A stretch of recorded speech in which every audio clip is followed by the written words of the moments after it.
our service talk for the day. I'll just share a little bit more about Reverend Robin.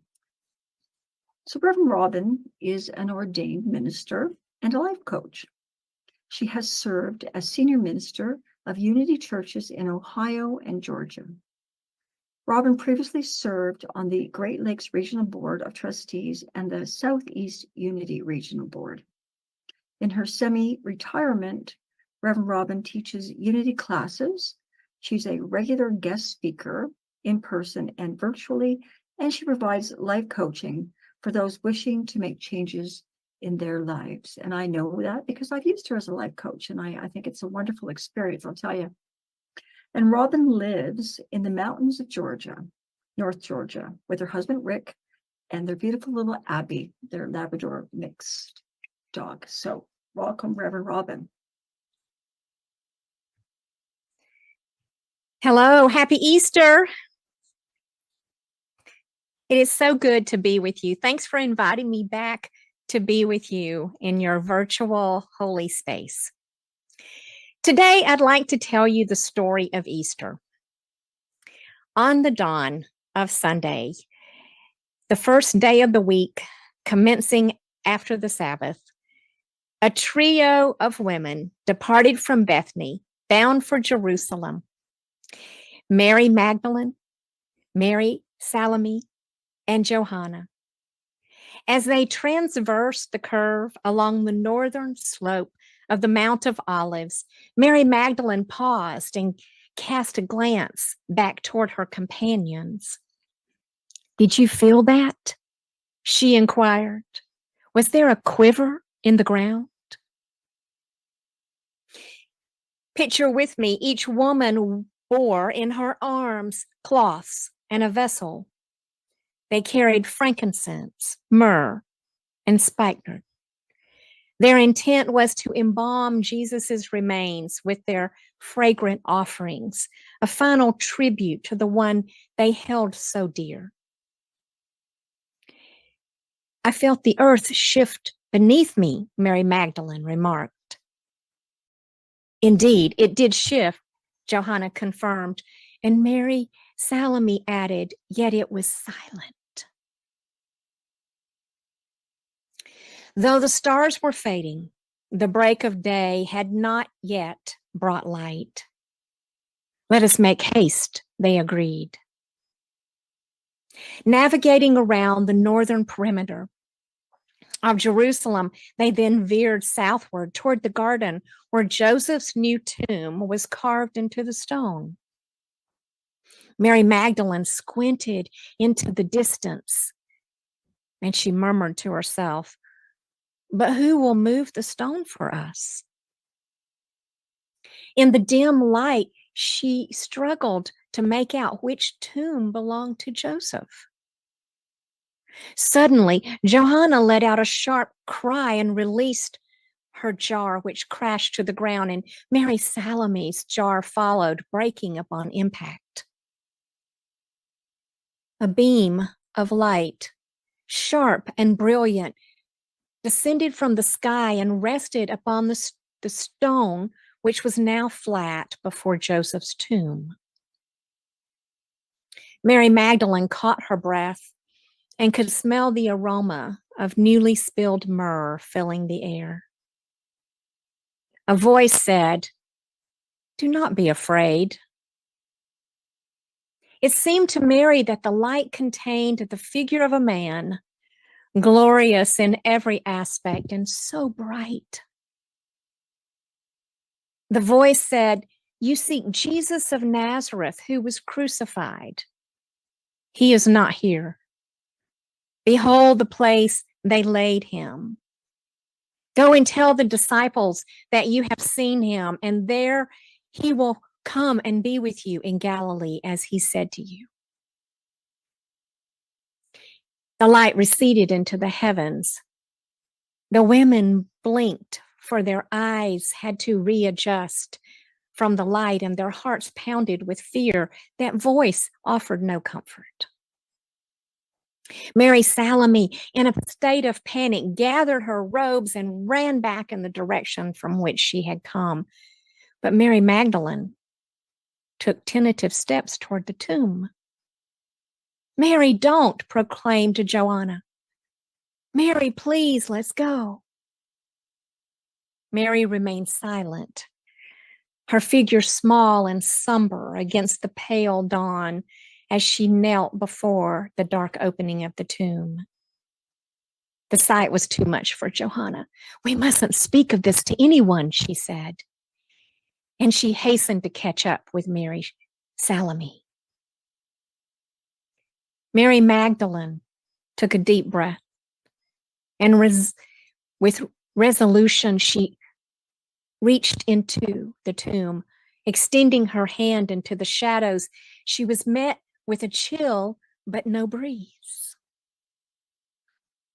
Mary's fingertips traced the cool carved stone to the right within the tomb, extending 1 cubit to encounter the ledge where they had placed Jesus's body.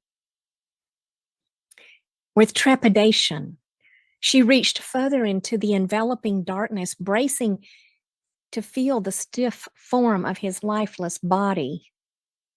Yet her searching hands met with emptiness.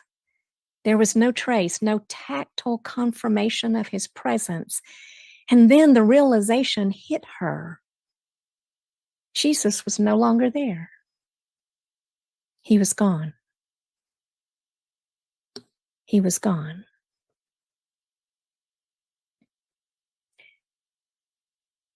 Indeed,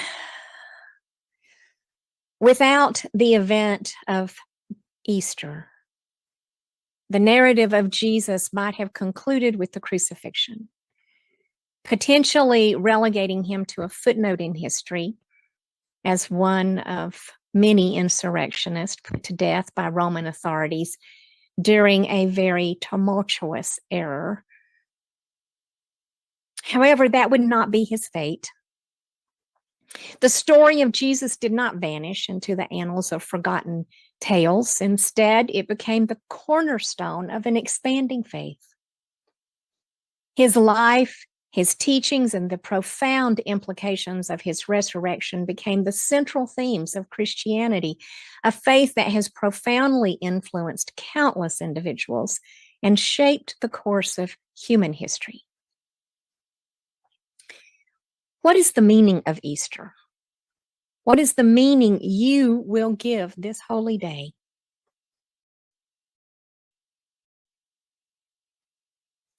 Jesus taught in parables. The essence and teaching of Jesus's parables transcend their historical authenticity. The parables served as profound moral and spiritual lessons, regardless of their factual ability. We need not concern ourselves with the historical existence of a Good Samaritan or the prodigal son's return. The power of these stories lies in their ability to convey deep truths and ethical principles. They are crafted to resonate with our understanding of compassion, forgiveness, and love, and to illustrate these concepts into relatable narratives that we can all understand. The value of Jesus's parables is found in their enduring ability to inspire, challenge, and guide us in our moral and spiritual journeys. It's not about historical record of the events. The truth of the story that I just told you of the first Easter morning is not dependent on its factuality. What's important of the Easter story lies in its meaning. So let's break it down. It was the first day of the week. This means that we have reached a new plane of expression. It symbolizes a fresh beginning and a transformative shift in consciousness. The first day of the week can be seen as a metaphor for a new cycle, a time to leave behind the old and embrace the new. It signifies renewal and the potential for growth and change. In metaphysical language, Mary Magdalene and Mary Salome can be seen as the personification of our innermost spiritual qualities. Mary Magdalene represents the essence of receptivity, which refers to the soul's capacity to be open and responsive to spiritual energies and insights. This receptivity is crucial for personal transformation and the ability to attune to that higher wisdom that Anne spoke about earlier. Mary Salome is less mentioned, but significant. She embodies the essence of loving service. This is the aspect of our spiritual nature that is devoted to the well-being of others. And it expresses through acts of kindness, compassion, and altruism. Her presence in this story can be seen as a call for us to live a life of purpose, serving humanity with a heart full of love. The phrase that it was early in the day is interpreted as the initial stages of one's spiritual awakening. You remember that time in your life, right? When you were beginning a journey toward higher consciousness. It's a time characterized by those first stirrings of enlightenment where you began to become aware of deeper truths and the existence of a reality beyond what you can describe with the physical and beyond the mundane of the day-to-day. Early in the day suggests a purity of experience and a clear, untainted perspective that's open to possibilities that lie ahead on the spiritual path. In metaphysical terms, they had come to the tomb can be seen as an invitation to confront the aspects of ourselves that are no longer serving a purpose.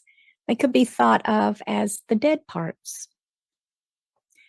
The tomb itself represents a place of endings and finality, but it's also a space of transformation and rebirth. It is a symbolic site where one can engage in introspection and release old patterns, beliefs, ego, and allow them to be metaphorically buried. Even on the way to higher thinking, we can be held back by error thoughts. Mary wondered, who will roll away the stone? Error thinking refers to those limiting beliefs and negative thought patterns and misconceptions that can impede our progress.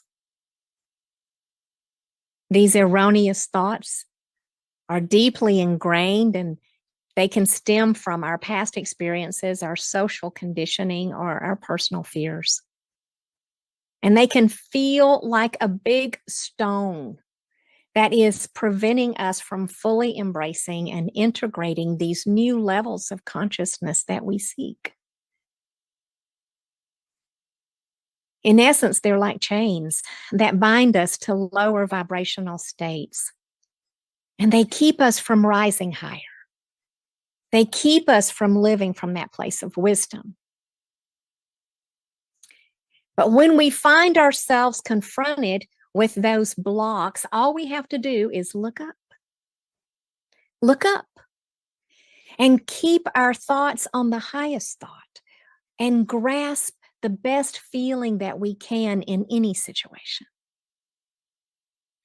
We want to shift our focus from the mundane and the material aspects of life to a higher, more spiritual perspective. We want to elevate our consciousness and rise above the common ground of just our existence to have a broader, more enlightened view. Looking up symbolizes the act of seeking connection with the divine. It's an invitation to transcend these limitations of our physical world and open ourselves to infinite possibilities.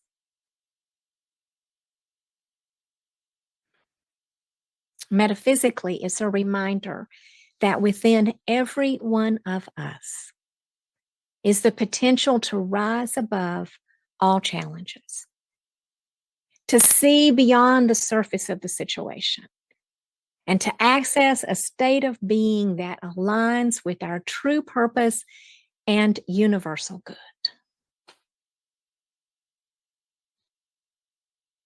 The stone will be rolled back, symbolizes the removal of barriers that obstruct our spiritual progress. The stone represents a heavy and seemingly immovable obstacle that is lodged right in the place where we want to grow. It represents our doubts, our fears, our unresolved issues. And it blocks us from transformation. Rolling back the stone is akin to overcoming these hindrances, allowing for the revelation of new insights, the discovery of inner truths, and the emergence of a new self. It is an act of liberation from the confines of limited thinking, the unveiling of that sacred space that is within us. This is where our true potential lies. This is where our spiritual essence resides. And what about the angel? The angel represents illumination. When we see angels, we've come to a higher plane of consciousness and spiritual development. Although it might alarm us, as it did the women who arrived at the tomb, the wisdom of our hearts and our spiritual intuition will lead us to discover that we've arrived at a place of new birth. The joyful proclamation of Easter is this: the finality of death is not a truth. It is a myth. The finality of death is a myth. And isn't that a reason for joy and jubilation this morning? The narrative of Easter reveals a profound truth. There is a part of us, there is a part of you and me, an essence that predates our physical embodiment. And this essence, this spark of life, persists beyond the appearance of death. Death is not an end, but a transition, a momentous step toward the ongoing of our soul's growth. On Friday, Jesus was crucified. On Sunday, the tomb was empty. Resurrection always follows crucifixion. Resurrection always follows crucifixion. Every life undergoes transformation. We all have challenging and painful endings that are symbolized by crucifixion. But resurrection signifies the emergence of something new. It may be daunting, but yet it is wondrous. The essence of Easter assures us that whatever our current struggles may be, they are not definitive. That despite difficulties, a divine order is at work. So we embrace our faith. We trust that truth will set us free and uplift us to a realm of fresh beginnings and opportunities. Let's take these ideas into meditation and reflection.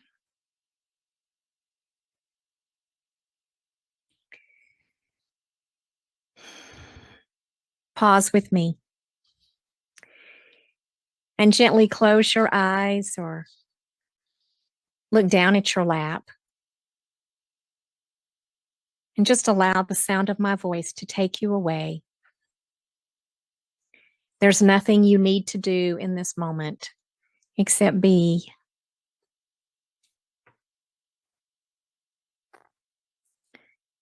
As you find your breath and relax for just a few minutes.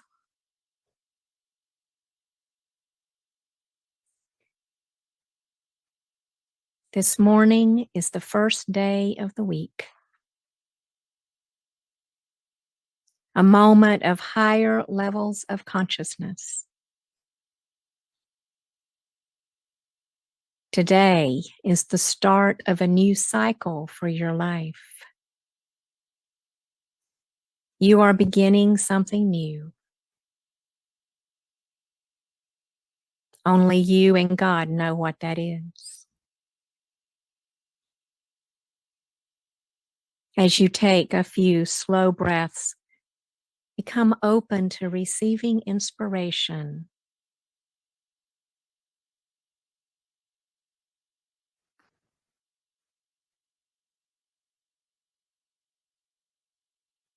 On this Easter, you arrive at the tomb, a place of letting go of the old and opening to the new. What do you let go of this morning? Breathe and be open.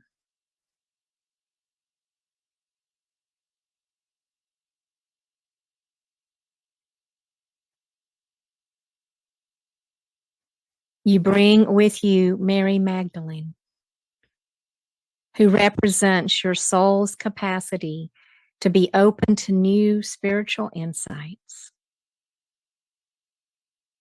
What a welcome friend.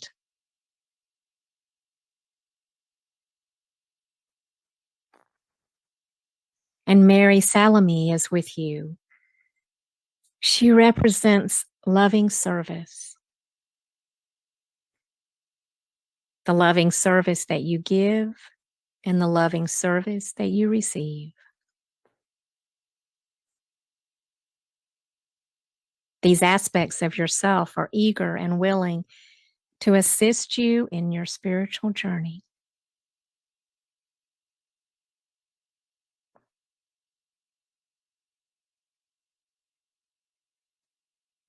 You may encounter negative thoughts that cause you to hesitate or falter. You may wonder if you can proceed towards your goals and dreams. But all you have to do is look up.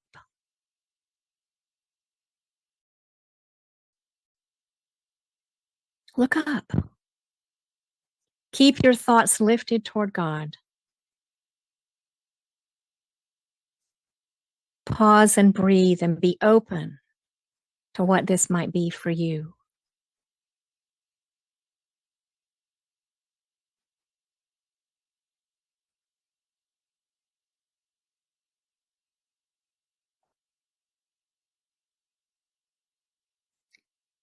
Now realize that the stone has been rolled away. Duality, confusion, and separation, these things will disappear or they'll have no impact on you.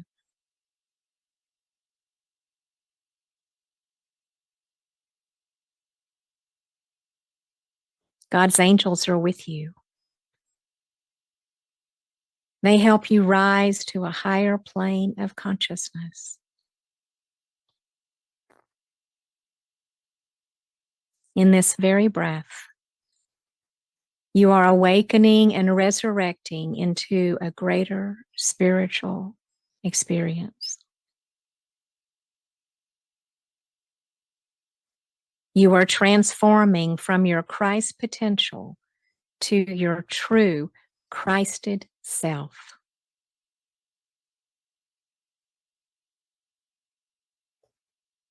Breathe and allow this idea to sink deeply into your consciousness.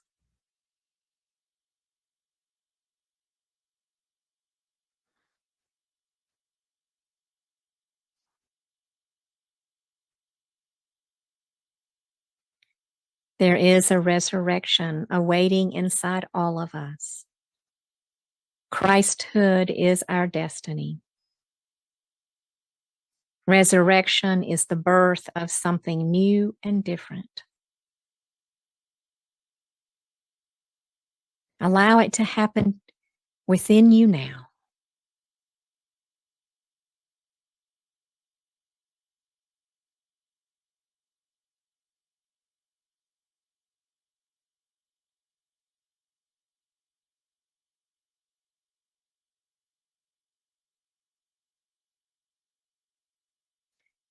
Be confident that God, who has begun a good work in you this Easter morning, will guide you and inspire you.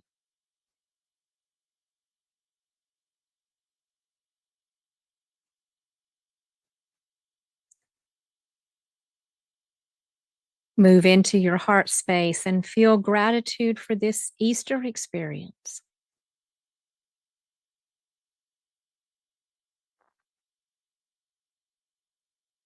Begin to return to this time and space, ready and willing to step boldly into the new you.